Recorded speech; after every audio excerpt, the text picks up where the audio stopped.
Ha!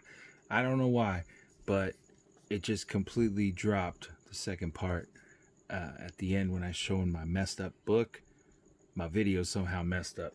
And I ain't going to re-record it. I'm just going to add this on as a part 2. Let me finish this up right here. I really love the story in TMNT Batman, the Volume 1, and particularly, too, the Volume 3. But I realized I didn't have the second volume, and that's issue 1.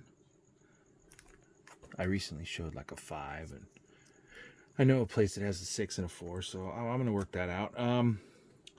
Batwoman, this starts a really cool thing. I had to pick up some cool books to begin with, so I'll just show that one, the Alex Ross. And I love that cover. Man, it's like Doom 143 in the rain covers. This really starts off an incredible thing, and this here is the Batman Ed Brubacher run. It's 186, 192, 193, all the way up through the 600.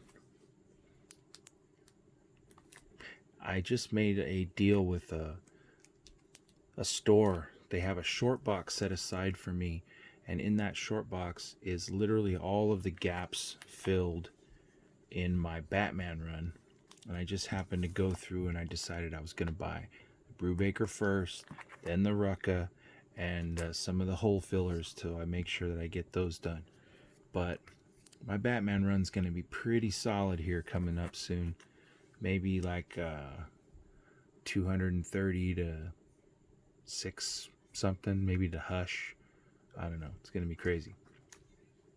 But he got in a full run of Batman from, early issue smatterings, but still, all the rest of it, he had one issue of everything. And I literally just picked through and grabbed the ones I didn't have, like that killer cover right there. And Ed Brubacher, I mean, I got to get whatever he's doing, especially this dead shot. It looks like he shot dead on that issue.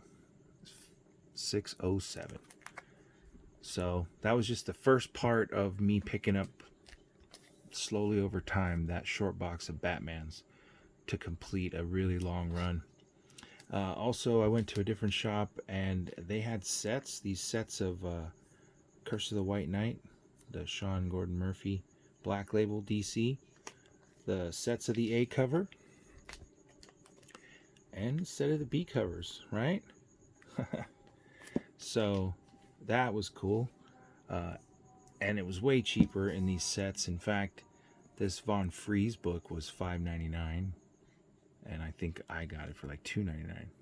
So these books were way cheaper, and it was all right there. Had to do that.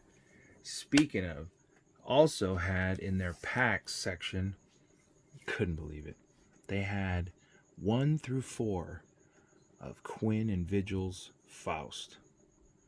And this book, man, Act 1, Love of the Damned. Whew.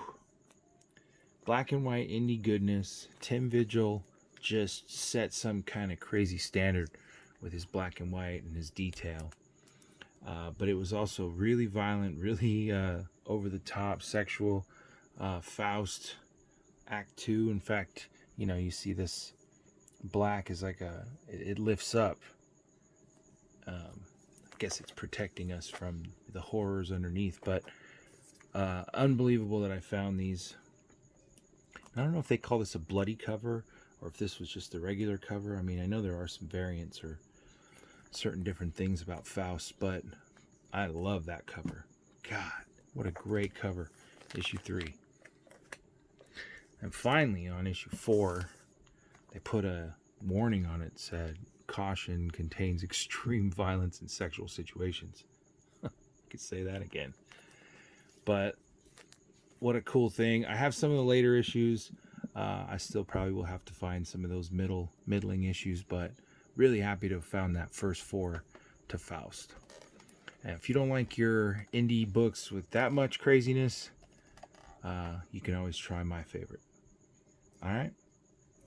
Well, there it is. I couldn't make it to the end in one go, but thanks anyway, everybody. It's Popesy. I'm out.